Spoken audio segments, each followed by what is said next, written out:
In the mid-12th century, the Almohads swept across North Africa and Spain, driven by a vision of a strictly unified Muslim society. For the Jewish communities under their rule, the choice was stark and unforgiving: convert, flee, or face death. Many outwardly embraced Islam while secretly maintaining their Jewish faith. A rabbi from afar denounced these covert Jews, insisting that their hidden devotion was meaningless. Rambam, however, fiercely rejected this perspective. In his Igeres Hashmad, he offered a scholarly and compassionate perspective, guiding his brethren through one of the most harrowing dilemmas in Jewish history.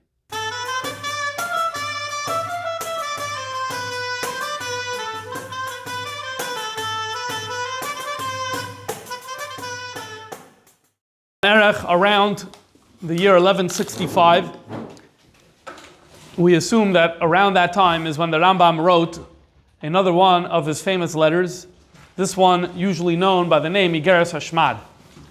The letter about the forced persecution of Jews. The background to this letter, in brief, is as follows. In the mid-1100s, a new radical regime arose in North Africa. These are known as the Almohads. The Almohads is an Arabic word which means unity. And that's because they had a certain theological twist within Islam that was extreme in terms of Achdus Hashem, negating various ideas within Islam that spoke about different attributes within God or whatever. We don't need to get into that. Anyway, they didn't only have beliefs about unity in terms of Hashem, they also had beliefs about unity in terms of society. And they wanted that everyone should be of the same faith. And as a result, they forced Jews and Christians, they gave them a choice. It was a three-pronged choice. You could leave, you could stay, but you have to convert. We'll talk more about what conversion means. Or we're going to kill you. That's essentially what they did both to Christians as well as to Jews. So this began in North Africa. And then they also came to Spain. Remember, Spain was ruled by Muslims then. They took over the government in different areas in Spain, which included where the Rambam lived in Cordoba. And as a result, the Rambam has to flee. Now, one of the oddities of history is, where does the Rambam flee to? He goes to Fez in Morocco. That was the capital of the Almohad regime. So many have discussed that. We're not going to get into that right now. But either way, at around this time, sometime around the 1160s, either when the Rambam is still living in Morocco, in Fez, or right after he left, he writes this letter, Igeres Hashmad. Presumably it was written in Arabic, but unfortunately there are no Arabic copies that remain, unlike Igeres Teiman. Igeres Teiman, which the Rambam wrote in Arabic, there are Arabic copies that survive. So that allows for a better study of the topic. We only have a few different versions of Hebrew translations. So let's read. Someone from our generation asked a person who he thinks is a wise person. In other words, the Rambam is right away telling you, I don't think the rabbi who took the question was me'anshei hachachma. But the person who asked the question assumed that this man is me'anshei hachachma. And this individual is This individual is not living in an area where they're facing this persecution. In other words, he doesn't live in Morocco, he doesn't live in those areas in Spain that were affected by this. He lives somewhere else, probably nearby, because he was asked about this, but he's not living through the persecution. And the Rambam feels that's important for this story, because ultimately, the Rambam is going to turn to him and is going to say, who are you to talk?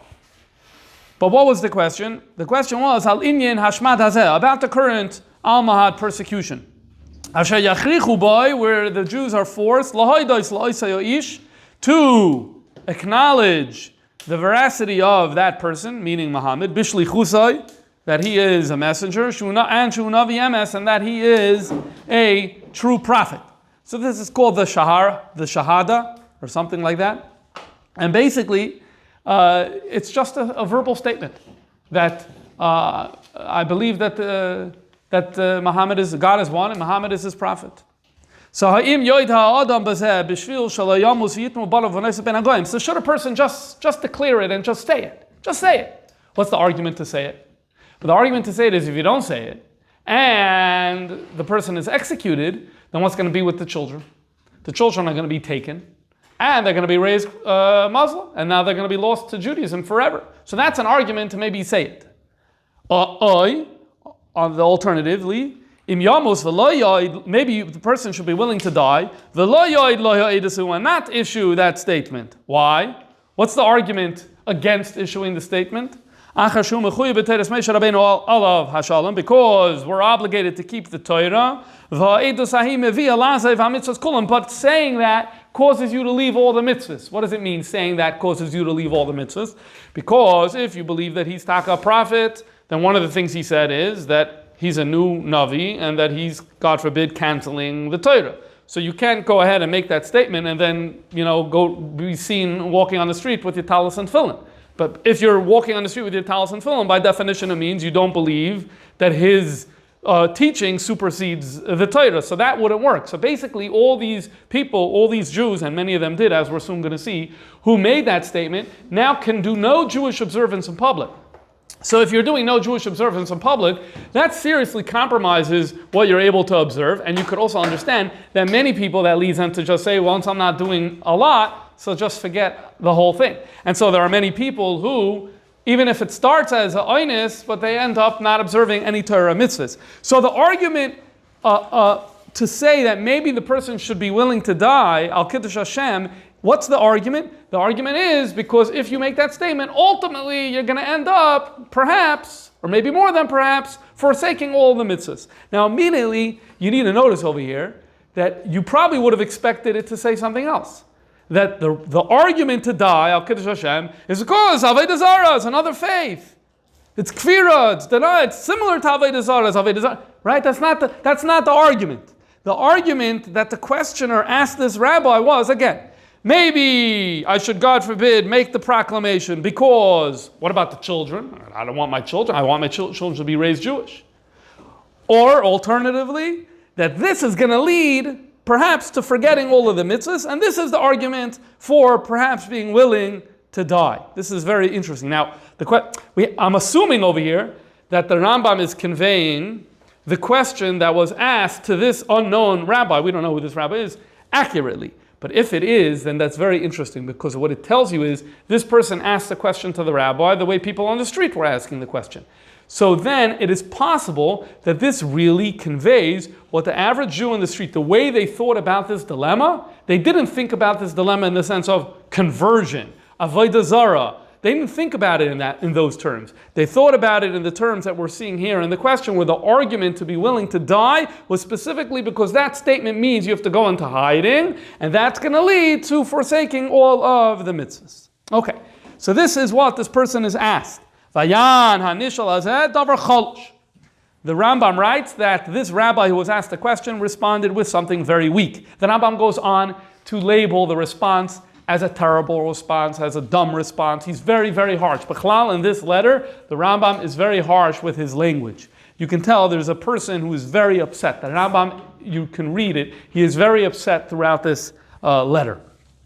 But not only did he issue an oral response, he actually put it into writing.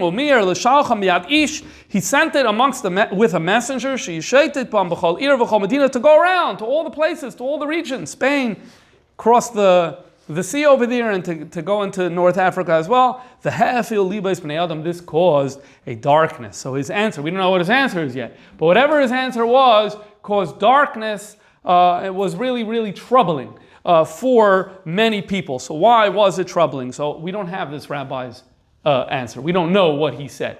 But like with Igeres Hashmad, what we're able to do is we can collect from the snippets that the Rambam gives us, and we can put together the gist of his response, although of course this comes with many limitations. Did he explain himself well? Did he bring evidence? We don't have any of that. We just have the pieces that the Rambam lifted for us. So let's have a look at a few of these pieces. So the Rambam writes as follows. This individual says, someone who believes that he is a messenger, by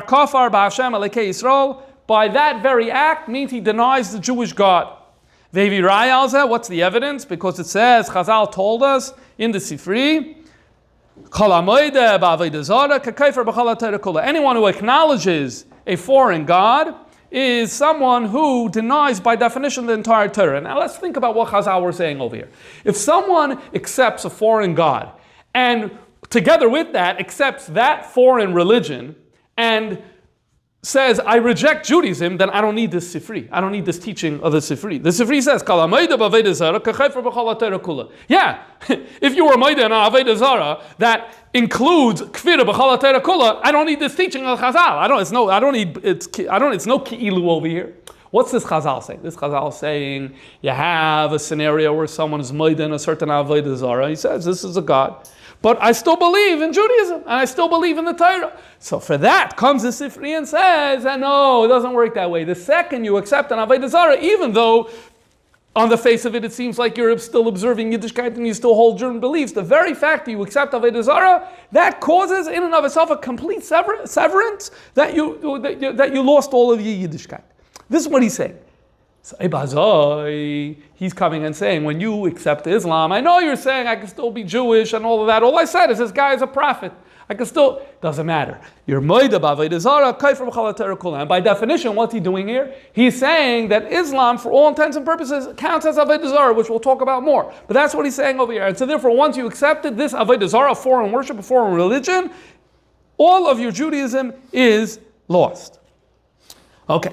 Let's continue. That's one thing he said. Number two, another thing we know he said. Next paragraph. Shemisha Amar Adavarahu, any Jew who made this statement that he accepts Muhammad, if he observes all of Judaism, but it's only clandestinely, then lo yasadavar, it's nothing. Why? Because Judaism is not a basement religion. And therefore, if a person is hey goy b'tzeisecha and Yisrael b'oyalecha, harei ze goy. This is what he says. He has the din of a goy. So Judaism, he says, is a religion that needs to be worn publicly. If you don't live up to that, which again these Jews couldn't, because you cannot observe Judaism in public if you made that statement. So then he says, whatever you do at home is worthless. It's worthless, and in fact, he labels these people as goyim. So that's number two. Number three. Then we found him saying the following. And I'll summarize. He says over here, when one of these forced individuals goes into a mosque to pray, even if he doesn't say anything, and then he goes home, and he's not going to go to shul, he can't be seen going to shul, but he wants to daven shachris at home. Says this unknown rabbi, this tefillah that he does at home is a pesha. It's a sin. And it's an aveira. What's the evidence? So there's a pasuk in Yirmiyahu, Parak Beis, pasuk Yud Gimel that says as follows. Kishtayim ra'os asu ami. My people, the Navi says, the Jewish people have committed two sins. What are the two sins? So Pshuto Shemikra, the two sins are, number one, you abandoned God. Number two, and who'd you take instead? Idols. So one is oisi azavu, and the other is that you took bayrais nishbarim. You're looking for cisterns that have leaks in them. That's a reference to Avodah Zarah. That's pshat shomikar. But Yerushalmi says another pshat. You know what the double sin is? The double sin is that you bow down to Hashem, to the Tselem, to the Avodah Zarah, and mishtachavim li. Bowing down to me is a sin. Now, could bowing down to me be a sin? So apparently, what this rabbi is learning in the Yerushalmi, the pshat is, because Hashem says, if you're going to that other God, then I don't want to see you, so don't bow down to me, I don't want to talk to you, so you're bowing down to me also becomes a sin. So this rabbi says, if you went to the mosque and you went home and now you davened, so your davening is actually putting fuel into the fire. Hashem doesn't want to hear your prayer. Next thing he says, another thing he says, if you think that the guy is a prophet, even though you were coerced into acknowledging this, then you have the din of a rasha, and you're pasul mipsuli edus da'araisa, and you're disqualified to be a witness. Okay. Next. Umitzanu betachlis varavayimer, toward the end of his letter he says, Shaminim v'arelim daitam kamoyken shayomusu v'loyoidu b'shlichus. He refers to arelim. Arelim if you're living in the Islamic world, Arelim is a Christian. They're not circumcised. They're not circumcised. So what this rabbi is saying is, what are the Christians doing living under the Almohads? They're dying. They're dying. They're being martyrs for their faith. And Jews sometimes do this. Usually comes like toward the end of the argument. Look at the Goyim. Like, shouldn't we take a lesson from that? If they're willing to die for their faith, are we going to be any worse? This is what he says at the end of his letter. Now, along the way, he said, the Rambam further on brings another quote or two from his letter, so let's do this as well. V'amar kamoy kain, he said further, Shayishmaelim yeshlam avodah zara b'Mekka uv'mkaymes acher. He says that Muslims have a real avodah zara in Mecca. We'll talk more about this soon. So the Rambam mocks this, like, who's going to Mecca? Like, the Almohads did not say that every person who makes a statement has to go to Mecca. That wasn't the thing. V'amar kamoykein, another thing he says, Shamashuga, that's a reference to Muhammad as we spoke about last class, Harag mi Yisrael chav daled elef, killed 24,000 Jews. Okay, there's an Islamic historian or someone who wrote chronicles. His name is Ibn Ishaq. He says this story of how in the days of Muhammad there were the Jews in Medina, and to make a long story short, Muhammad had this entire tribe killed. The thing is, it's multiple hundreds of men. It's not 24,000, but apparently that's the reference. So the guy was saying, like, why would you even want to join this faith? They killed our ancestors. That's what the person was saying. So the Rambam mocks that also. Like, the question isn't whether he's a tzaddik and when he has a chilek le'olam haba. Like, it's not a substantive issue. Okay, so these are some of the other things that he has in his letter, and that gives us a picture, at least the picture that Rambam wants us to have about what this individual wrote, that we have, because now we understand what he wrote. So now we have to go to the Rambam's response.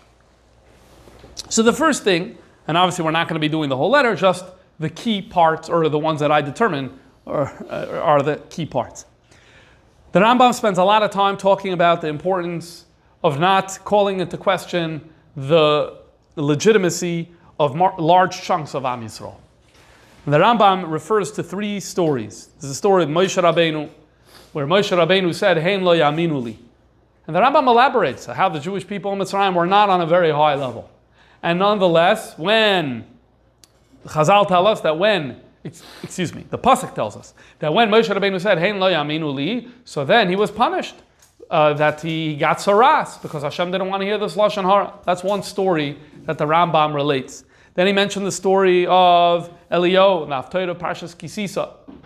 The Haftarah Parshas Kisisa, the Eliyahu says that the Jewish people, there's no one left. There's no one left that's loyal to Hashem, and it was true. And the Rambam elaborates on the fact that the Yidden then were Oivdei Avodah Zarah Baratzon. Hashem was not happy when he heard this slander, or this lashon hara, I should say, against the Jewish people, so the Rambam records that story. Then there's a ma'aseh with Yeshaya, where Yeshaya also said very harsh words about the Jewish people, and he too was reprimanded by Hashem. And so he says, kal v'chomer, if these three individuals, when they spoke against the Jewish people, and in those cases, Jewish people were actually sinning, and there's no oinus, and nonetheless, that's what they were doing. And nonetheless, they were punished. Kol sheken kal mekali olam. That's what he calls this rabbi. He calls this rabbi a kal mekali olam. He's not impressed by this individual. He says, Yatir l'shoynei al kehilos Yisrael. He's going to talk about full communities, chachamim, talmidim, koyanim, Leviim, and he's going to call them Poshim Rishayim, Goyim, Psulei Eidos, V'Koyfrim Hashem Israel. He's calling them sinners and wicked people, and he's calling them Gentiles, and he's disqualifying them from Eidos, and he's saying that they deny all of Judaism. So it's much worse what those three individuals did. So Ma'ye Anshe, you can only imagine what his punishment is going to be. Now, what's most important about this passage is, you're seeing over here, if you want to know, you want to get a picture. What were the Jews doing then? How many Jews actually ended up making that statement and then being forced to live outwardly as Muslims? Well, you're getting a statement here from the Rambam that this was the majority. Because look what he says. He says that this rabbi is calling into question Kehilos Yisrael. And it wasn't only Amaratzim, Chachamim, and Talmidim, that means Talmid Chachamim, and Koyanim, and Leviim. The Rambam wants to tell you everyone is doing this. The Rambam wants to tell you that everyone is. Now, does it literally mean every single person? No. First of all, you could imagine there were some people who managed to elude the authorities and they stayed undercover and they didn't go out too much. So, they never had to make the statement. And maybe they dressed up when they went on the street. Right? Governments aren't always so efficient. Doesn't mean they catch everybody. So it doesn't mean every single person. But large chunks of people fell into this category, and the Rambam saying, "How dare you speak negatively about such large segments of Jewish society, including rabbanim, etc." So that's one thing. There's another thing about this passage, and people have a lot of questions and problems with different pieces of Igeres Hashmad. There's a lot of what the Rambam says. People analyze and ask questions. So in that spirit, I'm going to ask a question over here. I see a very big difference between Moshe Eliyahu and Yeshaya and what this rabbi did. Why? Moshe Eliyahu and Yeshaya, in the three cases that Rambam cites, they weren't talking to Jews and saying, hey, you're doing A is wrong, you need to do B. That's not what was happening. In all three cases, Moshe was talking to Hashem, Eliyahu was talking to Hashem, Yeshaya is talking to Hashem. So Hashem is saying, why are you talking about the Jewish people? I don't want to hear this. But the Rambam's applying it to a rabbi who you could disagree with him, but he had a certain halachic analysis of what a Jew should do for his behavior. You could disagree, but that's what he felt. And he writes it in a letter and sends it to people saying, by the way, you want to be a good Jew, this is what you need to do. So now all of a sudden, this becomes similar to Moshe, Eliyahu, and Yeshaya. If you want to say that you didn't like some of his language, fine. I don't know. It's a little bit of an interesting thing. Okay, it's hard. Don't worry, it's not going to keep you up at night. It's a little hard on this thing. But the main thing is, what do we know? The Rambam doesn't want that people should cause a kitrug on Am Yisrael, and this is the opening of his letter. Okay. Now, we're not going to go in exactly the order of the way that Rambam deals with the issues. I want to start with the point of learning from the Christians. The Rambam did not like that point at all. He says, "Hamibli ein elikim bi Yisrael shesarich lilmod miyishmeelim va'anoisrim munasenu." We don't have our own God. We need to now start learning from Muslims and from Christians about what we should do. And he says, if you follow that logic, you can find an Ovid Avodah Zarah who is a martyr because look how much he's dedicating to his pagan god by sacrificing his children, God forbid. He's soyrev b'noi ubitei be'esh. And you say, wow, look, if the Ovid Avodah Zarah is willing to give up his family to God, so then maybe we should do that. That's ridiculous. In other words, the Rambam doesn't want us to be learning Hilchos martyrdom from Christians. Because if you learn Hilchos martyrdom from Christians, I don't know where it's going to take you. They have a different paradigm of how they see these things. And I think the Rambam thinks that's probably a dangerous thing. So he doesn't like the fact that that rhetoric was included at the end of that rabbi's letter. The next point is that this individual said that the Yidden are Shoim and Shoim and Poishim and Psulei Edus and all that. The Rambam is going to say, I disagree. Why? From the very fact that there's oinus. Once you have an oinus, once a person is in coercion, even if theoretically Allah would say they would need to die, it doesn't matter. Once there's an oinus, all of those labels go off. Let's read. V'yadua, who he says, Mashakar li Yisrael b'mei Nebuchadnezzar Rasha. We know what happened to the Jewish people in the times of Nebuchadnezzar. V'shakol mishahaya b'Bavel sagad l'tzelem. All Jews in Bavel, they bowed to an idol. Except for Hanani, Mishael, Azariah. How do we know that it was except for those three? Because the Tanakh, the story of Tanakh, only tells us that those three individuals didn't. So the implication is everyone else did. V'ulam, nonetheless, we don't find any source. Shekaram, loy rishoim, v'loy goyim, v'loy psulei edus. We don't find that they're labeled rishoim, goyim, or psulei edus.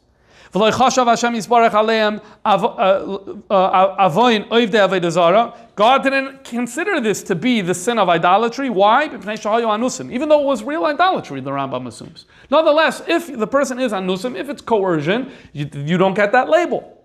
And then the Rambam brings a Gemara Megillah about Purim. The Gemara Megillah about Purim asks, how come the Jews of the generation of Achashverosh, Mordechai, and Esther, why were they nischayev kloya? Why were they this decree? Why did this decree happen? So the Gemara famously gives two answers. One is nenu misudasa shalais rasha, which is that they benefit from the Achashverosh's feast, which is not relevant to today's conversation. The other beer that the Gemara gives in Gemara Megillah Daf Yud Beis is because earlier in the days of Nebuchadnezzar, the same thing we're talking about now, they bowed to the idol. And so because of that, that's Avodah Zarah, that's a serious sin. And so therefore, Hashem said this is what needs to happen to them. So then the Gemara asked them, why were they saved? What's going on over here? Why did God relent? So the Gemara answers, no. Heim asu lefanim. This is the way the Rambam quotes the Gemara. It's a little the shinoy belashon, but this is the gist of it. Heim asu lefanim afani esa imayim lefanim. They only did it lefanim, meaning the Jews didn't really want to bow to Nebuchadnezzar's idol. Why did they do it? They did it because they were coerced. They didn't want to die. So they only did it outwardly. Hashem said, I'm also going to do something. I'm going to basically scare you, which is what happened in the days of Haman. And obviously it was ma'ur them to do tshuva, but God never really intended to wipe out the Jewish people. This is what the Gemara is saying. So what do you see from here that Rambam says? You see, God's not punishing them. God's only pretending. It's only lefanim, but God's not punishing them. Why is God not punishing them? Because they don't get the label of Rasha and Koifrim and Psule Eidos, none of that. Why? Because if it's by coercion, even if it's Avodah Zarah Mamish, if it's by coercion, you cannot attach all these labels. Fine, so this is the Rambam Shitta about this specific issue. But now we start moving into the more complicated issues about this letter, Igeres Hashmad. The Rambam writes as follows. V'loi hoya eitzel zeh hefresh be'moide ba'avodah zarah b'li anos uve'mi sheyoymar. Okay, let's pause for a second. Remember, this individual, this rabbi quoted a Sifri. The Sifri said, Kol ha'moide ba'avodah zarah, anyone who acknowledges that an avodah zarah is valid, kechayfer b'chol ha'torah kula, is denying the entire Torah. Okay. Says the Rambam, by applying that to our scenario, what are you showing us? You're showing us that you're not making important distinctions. What are these important distinctions? So you need to read this really closely and carefully. He didn't make a difference, a distinction for a scenario of acknowledging an avodah zarah without coercion, versus saying about a human being that he's a prophet, when that's coerced, because one is afraid that they're going to die. The Rambam is saying there are two crucial distinctions between the typical avodah zarah scenario that the Sifri was talking about and our case. One is the easier one that we were talking about a minute. Oinus or not oinus? Coerced, not coerced. The Sifri was talking about a case when there was coercion? No. What does moida mean? Moida means you acknowledge. That's not coercion. Okay, but that's not the only distinction the Rambam says over here. Notice how he puts avodah zarah in the Sifri versus what? Versus not an avodah zarah. He describes what Jews are doing at this time as saying about a person that he's a prophet. In other words, what Rambam is saying is not avodah zarah. Rambam is saying there's something called avodah zarah, and then there's something called saying about a person that they're a prophet. So there's two distinctions between the Sifri and our case. One, oinus and not oinus. Number two, avodah zarah versus saying about a person that he's a prophet. Notice how I think you would say Rambam is kind of limiting what's going on over here. He's kind of reducing the event. You would say conversion, right? That's a big word, right? That's a scary word. Rambam's not using a scary word. He's using a word saying about a certain person that he's a prophet. Okay, the Rambam continues and says, remember, this individual also said that when you go into the mosque and then you go home to daven, God says, the Yerushalmi said it's two evils. The mosque is one, and number two is you're davening at home. So by using that pasuk in Yirmiyah, Kishtayim Ros also Ami, which is talking about real avodah zarah. So look what he's doing. He's not making a difference. You have a person who is bowing to an idol because he's denying God. Okay? And what's happening on the other side? What's happening over here? And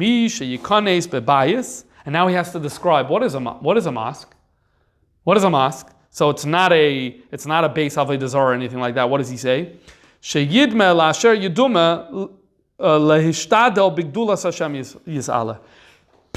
there are people who in their imagination, this is something that's actually for Hashem's greatness. Okay? Rambam's definition, what is a mosque? There are some people who think, wrongly, but they think that this is for Hashem's greatness. And the Jew is when he goes to the mosque, he doesn't say anything wrong. There's nothing that comes out of his mouth that's inherently wrong. And in addition, he must go in there. So in other words, what's happening is there's always a set of two. You have a Sifri that talks about Maida ba'avodah zarah, kichayfer b'chol ha'Torah kula. There are two features there. Number one, it's moida, it's not oinus. Number two, it's avodah zarah. Our case, we don't have that. Then you have the Gemara calling out the person who's mishtachav el-tzelem, says the Rambam, number one, that's not forced. Here it's forced. Number two, that's mishtachav el-tzelem. Now you're going into a house that some people think is built for God's glory and you're not saying anything problematic. So very clearly what the Rambam is doing over here, he's very much reducing the severity of this event. Again, there's much more to say, but as of now, we definitely see he's reducing the severity of this event over here. Where does this come from? This comes from an idea that appears in other places in the Rambam's work, where the Rambam highlights the fact that Islam is not avodah zarah. So one of the famous places where the Rambam does this is in a letter to Ovadia Ager. So this letter to Ovadia Ager is one of the famous letters of the Rambam. Ovadia Ager was some convert. The assumption is he lived in Yerushalayim during the Rambam's lifetime, obviously. Generally speaking, Ovadia, not exclusively, but Gerim took that name because of the original Ovadia, the prophet was a Ger. Anyway, the famous question he asked three questions of the Rambam. The famous question he asked is, can I say, Hoitzi Sanu, Meretz Mitzrayim? You took us out? I don't know, my ancestors weren't there. Can I say it? Can I say, Alekenu v'Alekei Avosenu? You're my God, but you're not the God of my fathers. So this is where the Rambam responds, very famous, yeah, you could say all of it. I'm not going to get into the details, there's some nuances over there, but that's the first part of the Rambam's answer. The third question this individual asked is, Al Elu Yishmaelim Sha'amarta Ata Einon Oivdei Avodah Zarah. You said about Muslims that they aren't idolaters. V'amalach Rabach, and your teacher, I don't know who this is, they said, Kihein Oivdei Avodah Zarah, that they are idolaters. The Rambam was in Mitzrayim, we assume, when he's writing this letter. And your teacher told you, Va'avonim shamashlichim betarfusan hem lamarkulis. So Muslims have this custom when they're in Mecca, they throw stones. And so this rabbi said, yeah, the Gemara and Tanakh spoke about an Avodah Zarah called Markulis, and one of the ways of serving this Avodah Zarah was by throwing stones, and that's a leftover of the Markulis that's going on. So it's mamash Avodah Zarah. Is he right? Tshuva, Zok the Rambam, Elu Yishmaelim Einam Oivdei Avodah Zarah Klal. No, they aren't idolaters at all. They, in fact, they have a proper perspective about Hashem's unity. The Rambam's view about Christianity is different, as he writes clearly in Hilchas Avodah Zarah. But about Islam, this is what he says. And so if a person is going to say, 1 second, what about the fact that the famous mosque in Mecca has Avodah Zarah tzfuna b'soicha? What? There was a theory, and I didn't check out too much of the history of this, but the Rambam's addressing over here a theory that once upon a time this was a pagan site of worship. And there were idols there. And maybe they're even still there, just covered over. So if that's true, then is there an Avodah Zarah problem over here? Says the Rambam, no. Why? Because speak to the people who go worship there.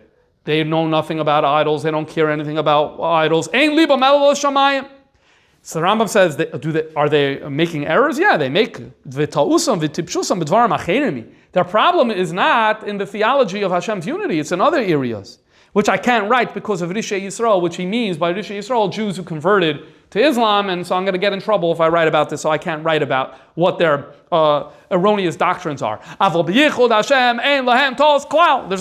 no error over there. What about the throwing of the stone? So the Rambam in this letter says something very interesting. He says, yeah, it could be that once upon a time originally there was Takan Avodah Zarah Markulis. He says, but right now, ask them, why do you throw stones? He says, most people will tell you that it's about expelling Satan. And as far as I can tell, that's the predominant view. He says, when I asked the smart ones, the Pikchim, they said no, that their taka was once on Avodah Zarah at this site.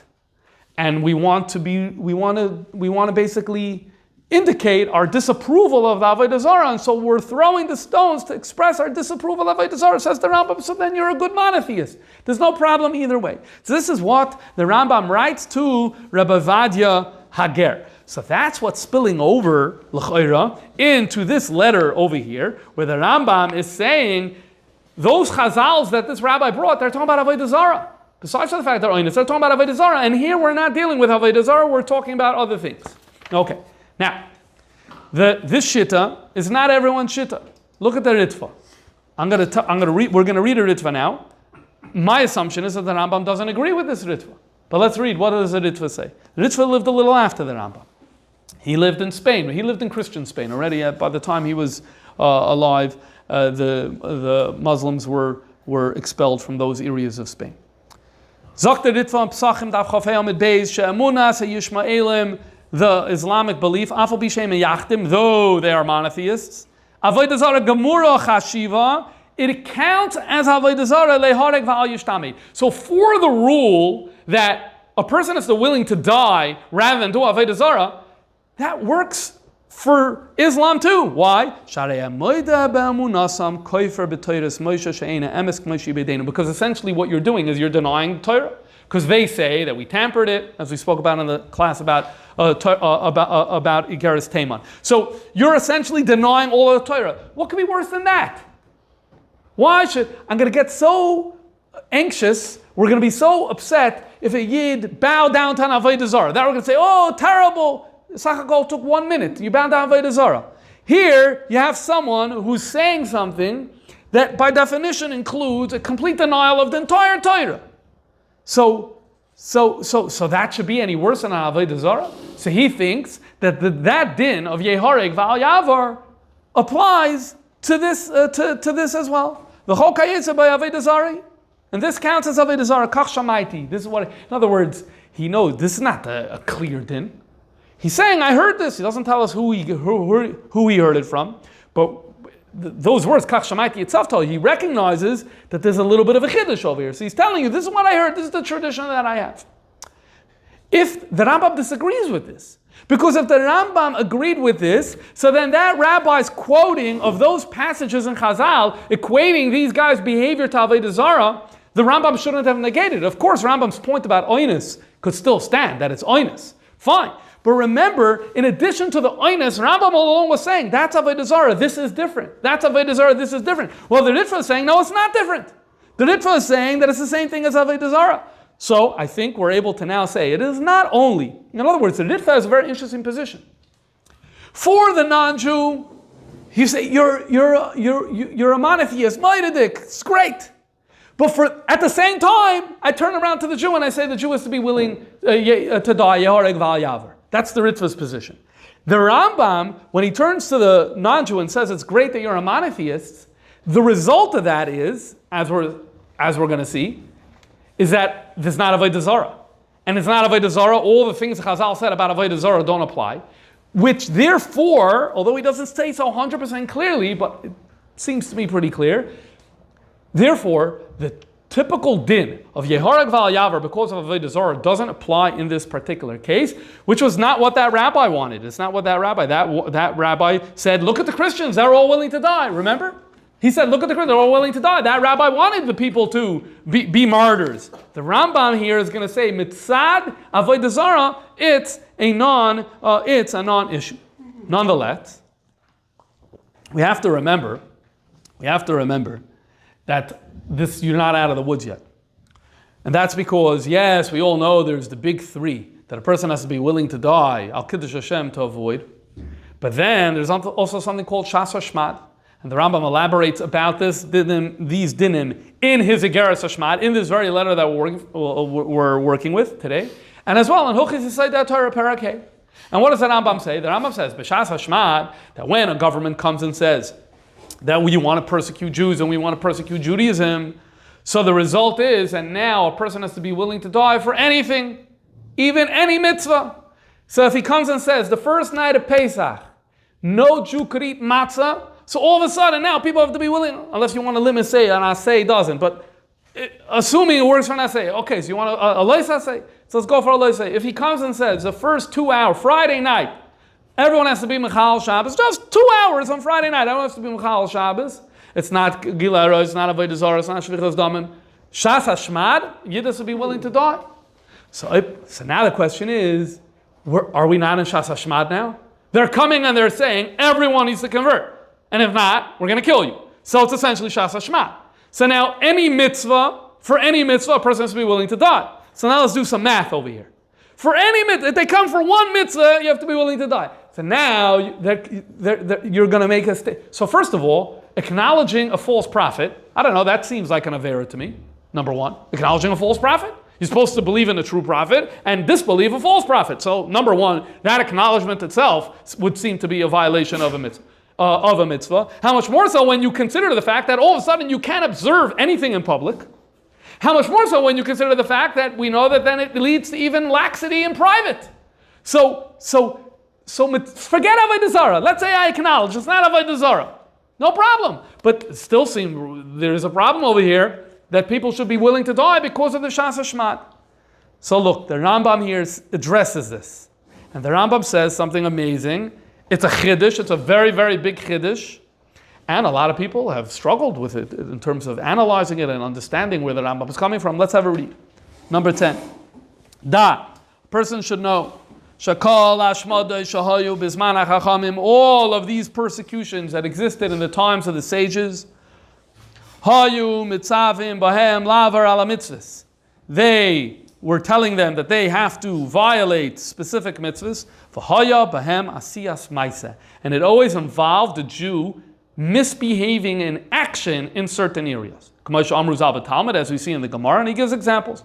Don't learn Torah. So that's don't engage in a certain activity. Don't circumcise. Or not allowing women to go to mikveh. So families are not keeping Taras HaMishpacha. Violate the Shabbos. So typically when they said, even if it's not a case of avodah zarah, nonetheless, you have to be willing to die if it's Igeres Hashmad. What were they talking about? They were talking about things that involve behavior. It's not involved behavior. The thing the government was forcing and was directly related to behavior. However, the Hashmad, lo yechayevu asiyas ma'aseh klal. In our situation here, in North Africa and in Spain, in the mid-1100s, they're not forcing us to do anything. The only thing they're forcing is zulas hadibur bovad, is speech. You need to say, you believe in so and so. They don't demand any action. All he wants is speech. Rambam keeps on emphasizing this. No action, he only wants your speech. Moreover, they know that we don't believe the speech. And the only reason why we're saying it is because we want to be saved. We want to make the king feel good. The king feels good. Then he has more and more. He created in his kingdom all of these converts. So that means his religion must be really special. He feels like he's winning. That's what it is. People like to win. The king feels like he's winning. We're doing it because we want to give you the gratifying feeling like you're winning. They know we don't mean it. So there it was behavior. Here it's speech. And it's interesting because he doesn't suffice with that. He then says, and by the way, they all know we don't mean this speech. And suddenly this, for the Rambam, matters. Suddenly this matters. Why? Because if it's a behavior, so then I have a makar in the Gemara. The Gemara says, Igeres Hashmad, during a time of persecution, you have to be willing to die, even if it's not the big three, if it involves behavior. But here, and the Rambam's going to soon use words, this never happened before. He's going to say that. Unprecedented times. This never happened before, where the Gzeira is about speech. Now, I can make an argument still that it's worse. Why?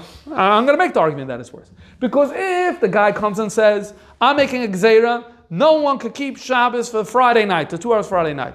Okay, maybe it's not so dangerous to Judaism overall, if that's the only thing he's saying. But here, you're acknowledging a prophet who says the whole Torah is canceled, and now it has the results that we spoke about before. So you can make an argument that it's worse. So what's happening over here? So what's happening over here is as follows. This is the way I understand the Rambam. And a lot of people have struggled with this. The Rambam feels this concept of a person has to be willing to die is a major chiddush.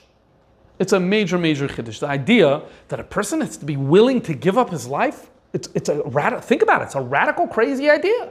A person is giving up his life, and yet Hashem said in the Torah, this is what we need to do. And Chazal explained when we need to do it. Fine, we will do it. We're loyal servants of Hashem. We will absolutely do exactly what He says. But here's the thing. In this area of Judaism, you could toss out your Yud Gimel Midashar Turn and Drashas Bam. There's no Kalva Choymer, and there's no Binyan Av, and there's no Gzeira Shava. Don't start using Cheshbonis to say, well, just like in this case, so too in this case. No, it doesn't work that way. If Chazal told us we need to do it, we do it. If Chazal didn't tell us that we need to do it, we don't do it. So, did they ever tell us about this case? No. Rambam feels they never told us about this case. Why? So again, Mitzad Avodah Zarah, we said before, it doesn't have a chalois of Avodah Zarah, the Rambam felt. But the Ritva says, I think it does.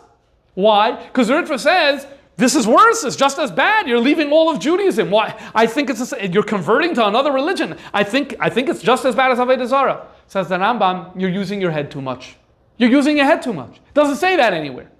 If this is not Avodah Zarah, you don't have the right to make that logical leap. Okay, Shas Hashmad, anything. Anything what, says the Rambam? Only Maisa. They're not forcing any Maisa. I know it could lead down the road to certain behaviors that you could or can't do, but that's not what they're forcing. That's not, read the text of the legislation. The legislation that they hang up in the Jewish quarter, the sign, doesn't say from now on no one can keep Shabbos. The only thing it says is every single person needs to say the proclamation. That's all it says, so that's all they're after. So we don't have precedent that says you need to do it here. So you want to tell me logically, sorry, it's such a big chiddush only in the narrow circumstances where Chazal said you need to do this, you do this, otherwise not. And so yeah, it ends up being funny. It ends up with a funny result according to the Rambam. The Rambam knows he's making a chiddush over here. The Rambam recognizes that he's making a chiddush here. I'll show you where we see that in a second. You end up with this funny result. That when the guy said that you can't keep 1 hour of Shabbos and everything else is fine you could do, so all of a sudden, Rambam, everyone's going out to die, Al Kiddush Hashem. And for this, which seems like a bigger deal, why? Again, you work with what Chazal told us. This is unprecedented. We don't have precedent. We don't have the right to impose this on our own. Therefore, continues the Rambam and says, Lefichach, therefore, if someone asks us what should he do, should he die, or should he make this acknowledgement? You want to know the psak din of the rabbi? He should make this statement. Why? Here's the key line. This never happened before. It's unprecedented. All they're imposing is the speech. We never found that the rabbis say, allow yourself to die and don't utter something. No. It's only when there is a maisa. Okay. Now, there's a very famous part of this letter. What the Rambam says in between all of this, the Rambam adds the following. The Rambam says, and what about those people who already did die? What about those people who gave up their lives because they didn't want to make this acknowledgement? So now we're learning that some people did, although the Rambam said large chunks made the statement, but now we learn some people didn't, and they died. So now let's pause here. In Mishnah Torah, the Rambam writes clearly that anyone who is supposed to do the sin and not die, you have no permission to say, oh, I want to be holy, I want to die. You don't have that permission. The Rambam uses a sharp lashon. He says, if a person is doing it, they're responsible for their own death. There is a machlekes rishonim about this. There was a shita in Ashkenaz that held that even when the Torah says you could do the avera and you don't have to die, a holy person could choose that he wants to be a martyr, and that's fine, and you're allowed to do it. The Rambam doesn't accept that shita in Mishnah Torah, and Hilchos Yesod Torah Perek. And here in this letter, look what he writes. Look at 11. Anyone who gave up their lives because they didn't want to recognize the Islamic prophet, all we would say is he did a mitzvah. And he has schar. Now the problem even gets worse, because it's not only between this and what he says in Mishnah Torah. There you could say, as Rabbi Kapach wants to say, that he changed his mind. Rambam allowed to change his mind. That happens sometimes between his letters and what he writes in Mishnah Torah. The problem is, in Igeres Hashmad itself, apparently, unless you read it in Rabbi Kapach's way, but most people understand that in Igeres Hashmad itself, he writes the same thing. That Medina Talmud, whenever Chazal said, that a person has the right to do the Avera, so then it's a terrible thing if they allow themselves to die. So you can't say he changed his mind later for Mishnah Torah. So what's the explanation? So a lot of people have written about this. I think the best explanation is as follows. That applies when Chazal clearly used the words and said, Yaver va'al yehorig. When Chazal told you you have the right of Yaver va'al yehorig, and no one disagrees with that, and it's undisputed, so then Hareisam is Chaybana. How dare you? How dare you give up your life? But that's not the territory we're in right now. The Rambam knows that he carved out new territory. He created a Chiddush. He created a Chiddush that's not in Chazal. He created a Chiddush that we're dealing here with a... So firstly, it's not Avodah Zarah, okay, good. But then secondly, what he did is, he said that even though it looks like a Shas Hashmad, but because it's Dibur, it's not Maisa. So that's why there's permission for people to violate. Everyone has to buy your Chiddush now? Everyone has to accept it? How can you compare that to when Chazal said you could do the Aveira? So then I said, Chazal didn't say over here, you carved out a new area. Okay, so other people disagree. Rambam knows other people disagree with him. So therefore, someone has a right to disagree with him. You don't have a right to disagree with Chazal, but you could disagree with him. And so therefore, if you disagreed with him, and you say, no, I'm not making a distinction between Dibur and Maisa, so that's what these people did. So of course the Rambam is going to extol them and say that's amazing, and this amazing thing that they did. And nonetheless, he could say at the same time that it is not a chiyuv, that it is not an obligation. Okay, now let's move to the next part of the shir, where we learn, well, how does the Rambam advise people practically what they should do? As of now, we know he advises them that they should make that acknowledgement, they should make that statement. But what else? Says the Rambam like this. Anyone who is going through this persecution has to do the following. Number one, everyone, you have to observe as many mitzvahs as possible. And if it happens that you were Machal Shabbos, still, he says, don't do tiltul, don't carry. Even if you're already Machal Shabbos, and don't say, well, I did a bigger Aveira. And here he says the point that he also says in Igeres Hashmad. And here he uses the words, this is an Iker me'ikrei Torah, this is foundational to the Torah. That Yeravam ben Avat, in addition to being punished for his Avodah Zarah, he's going to be punished, and here he says, for Erev Tavshilin, a din derabanan, for his Erev Tavshilin. Why? Because it doesn't work that way, that once you did a biggie, so then God doesn't care about the smallies. No, Hashem cares about every single action. And he says, that's true for Oynish and Tzchar. And so therefore, if you're going to do mitzvahs, you're actually going to get Tzchar. Unlike that rabbi, remember what that rabbi said in the beginning we had? He said, your mitzvah is worthless. That's what he said. Your davening when you come home is worthless. Your mitzvah is worthless. Rambam says, to the contrary, your mitzvah is not worthless. Your mitzvah is very valuable. Make sure that you observe as much as you can at home. Then he goes further and he says that I'm giving an eitzah to any person that that asks me advice. Leave this country, leave Spain, which is what the Rambam did. Leave Morocco, which is what the Rambam did, ultimately moving to Eretz Yisrael and then settling in Mitzrayim. Go move to a place where you're able to observe your Yiddishkeit. Don't have fear. So fear is probably about the fear of traveling, which was much more dangerous then than it was today. And this is another problem. Are you going to be able to leave your family? Not everyone's going to go. What if a spouse doesn't want to go? What if a parent doesn't want to go? Right? So the Rambam says it doesn't matter. A person, you need to leave. But then the Rambam introduces the following caveat. All of this, where I said, I'm giving it eitzah that it's a smart thing to do to leave. That's what he said. It's a smart thing. So when is it a smart thing? When they're not coercing you to do an Aveira. But what's going to happen if one day they come and they say, we care about behavior, and any one of these Jews who officially converted, if we catch you doing a mitzvah, then you're going to get punished, right? What if they say something like that and they start, so now all of a sudden the Rambam's heter fell off. Because even though you don't have Avodah Zarah, but you have Shas Hashmad, and within Shas Hashmad, now they're talking about a certain behavior in Judaism that they don't want you to do, and that's Maisa. So if that's going to happen, then no way, you're not allowed to stay. Earlier I just said it's an eitzah to leave. Now you must. You have to leave everything. So now he's saying leave all your money. Before he didn't say that. Travel by day or by night. He didn't use that language before. Until a place where you're able to live like a yid. It's really interesting because I would have thought he would say over here, Hadinhu yehareg v'al yavar. Because that's true. Rambam should have said that. Now, what he would tell you is, the reason I didn't say that is because it's silly. Why should you die? You have an option of leaving, so just leave. So I didn't say yehareg v'al yavar because it's not relevant. You have the ability to leave, so leave. It still bothers me a little, because in order to impress what the din is, he should have said that. He should have said, this is a din of yehareg v'al yavar, but obviously don't die and leave.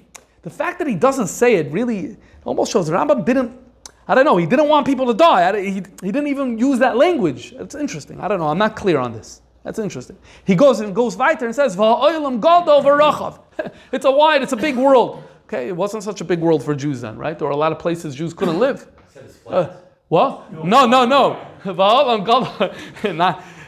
gadol v'rachav. It's Baruch Hashem, there are many places Jews could live. Okay.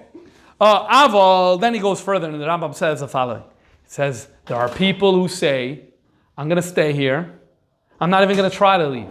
Even the Rambam's Eitzah, I'm not going to. Why? Mashiach. I'm going to wait for Mashiach. And the Rambam says, I'll tell you what their mindset is. Their mindset is, this is so bad, and we do not foresee how this will ever change, right? You know how when you live in a certain situation, it's always going to be here, right? That epidemic's always going to be with us, right? So this is always going to be with us. So they said, what's the point? We're just going to wait. When Hashem wants to send Mashiach, then we'll be saved. Rambam says this is a terrible idea. This is bittul hadas v'amitzvos. It's ibud gadol. He says it's roya alev. The Rambam says this is a terrible idea. That's not how Yid behaves. You have to work. You have to do your action. And your action means that, firstly, you need to observe as much as Yiddishkeit as you can now, and you also have to try to leave. Then the Rambam goes and addresses, well, how should we think of ourselves? How should we think of ourselves in terms of people? So we know he negated that language of Rasha, Paisheya, and all that. But how should we think of ourselves? So here is the words that the Rambam says, that while we're living here, and those of us who converted or made that proclamation, how should we think of ourselves? See, he says, any person who's not able to leave because it's just difficult for him, or because he's afraid of the danger. In other words, it's not a real oinus. Theoretically, he could leave.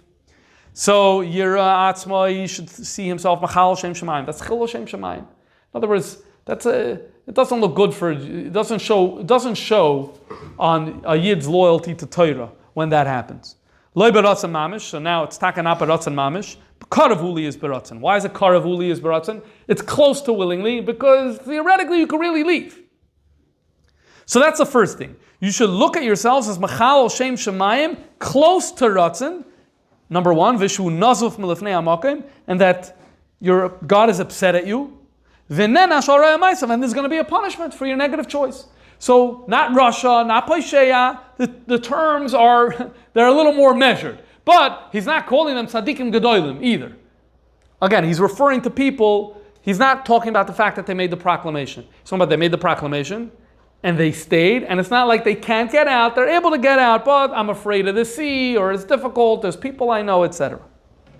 Okay, but then he reiterates and says, but it doesn't matter. Your mitzvahs still matter. And in fact, he says, in a certain way, your mitzvah matters more than a regular Yid's mitzvah. Why? A regular Yid could do the mitzvah to show off. You're not doing it to show off. No one knows you're doing the mitzvah. You're doing it in secret.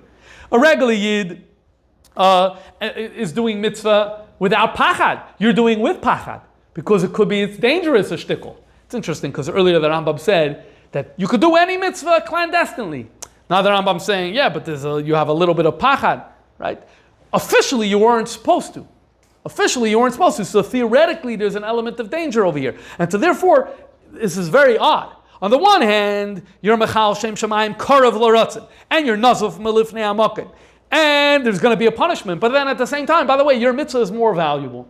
That's very interesting.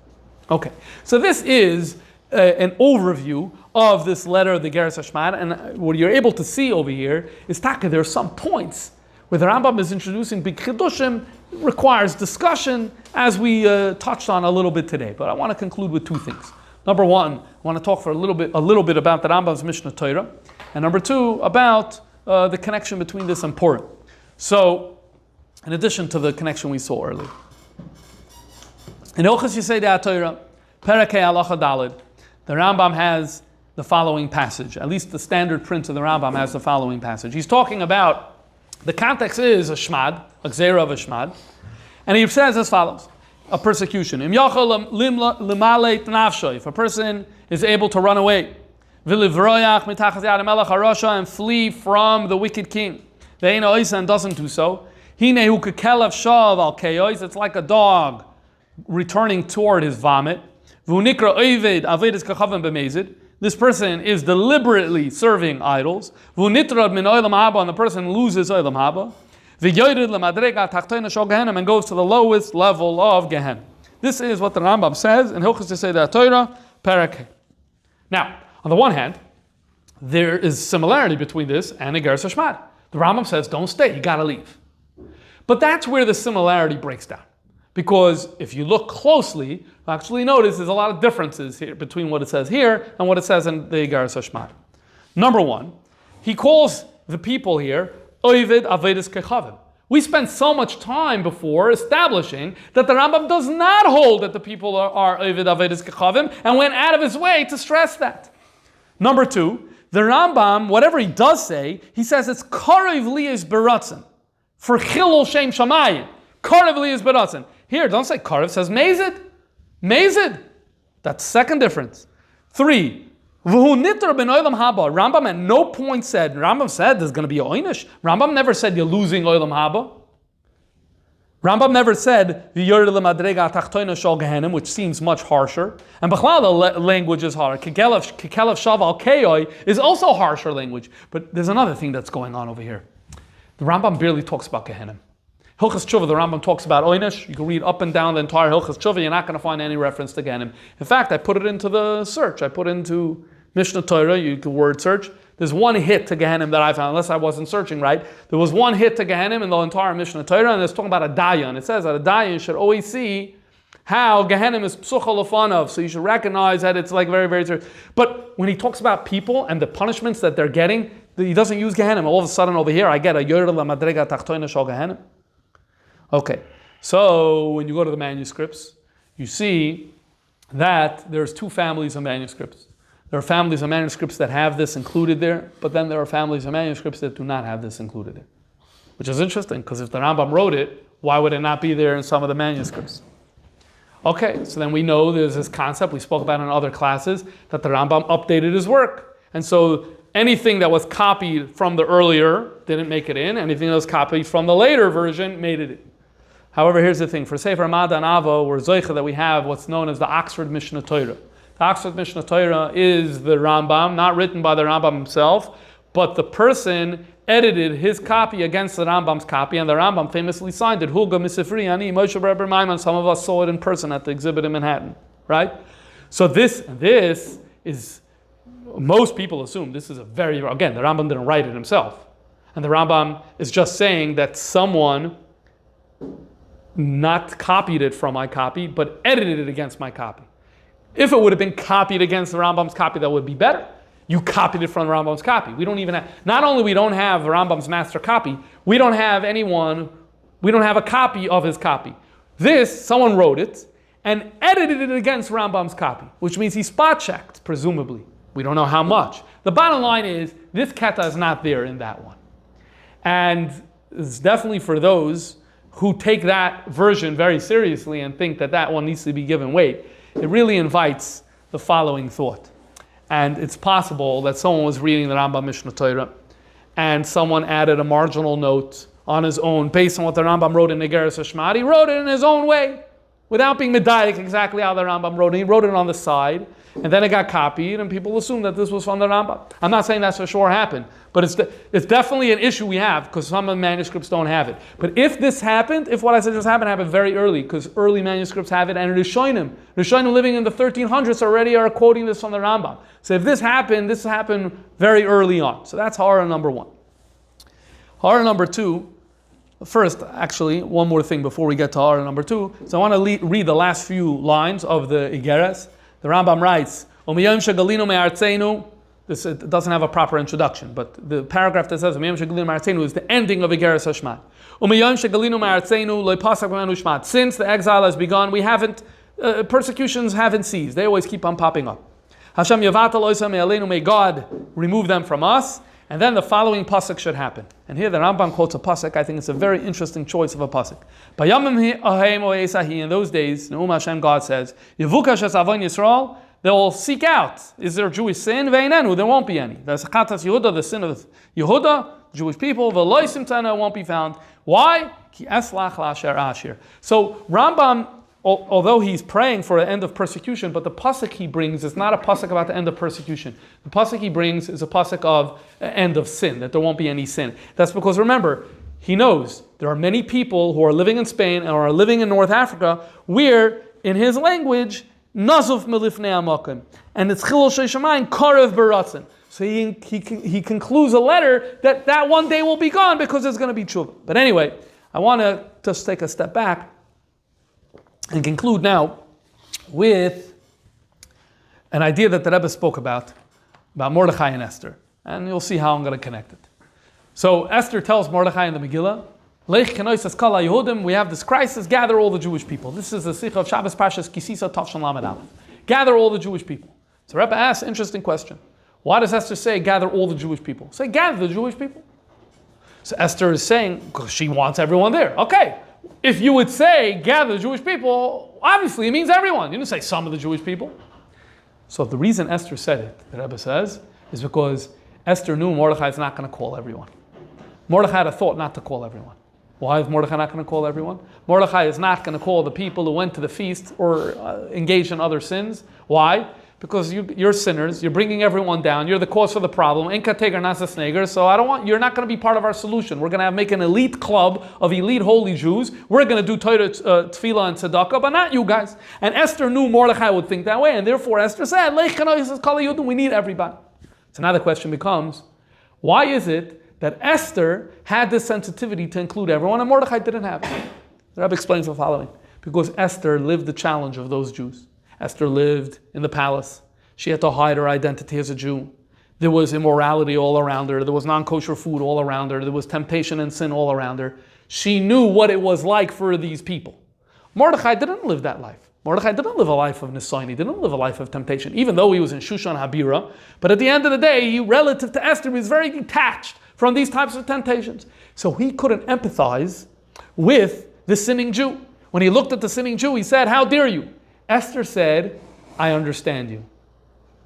She also maybe said, how dare you? But the first thing she said is, I understand you. Mordechai, only thing he said is, how dare you? And so therefore Mordechai is not going to include them. Esther, recognizing their nisayon, Esther says, I know you. You're going to be part of the solution too. Lech kenoisas kol haYehudim. You're going to come, you're going to do Torah, Tefillah, and Tzedakah as well, and things are going to get better. This is the way that Rebbe explained. A very, very interesting insight. So I'd like to suggest that the Rambam over here versus this other rabbi, if you go back, what did the Rambam say? This other rabbi, he doesn't live in the Igeres Hashmad, he doesn't live there. The Rambam went out of his way to say that he doesn't live here. The Rambam lived there. The Rambam lived in Spain. The Rambam had to flee Spain because of Almohads. The Rambam lived in Morocco. He saw what was going on. He had to flee Morocco because of the Almohads. So the Rambam, he knows the temptation. He knows the nisayon. He lived through the nisayon. So he has that empathy for the people, which expresses itself in many, many places of this letter. The other rabbi, who's more detached, doesn't have that empathy. And the lesson that Rebbe says, going back to the Sikha, the lesson is that today, moving forward as a Jewish people, whenever that voice comes into our head to say, like this rabbi did say over here, you're cut off, your mitzvah is valueless, we don't want your mitzvah. So remember, that was Mordechai's Hava minute. But the maskana is, Esther is right. No, we need everyone's mitzvah. We need his mitzvah too.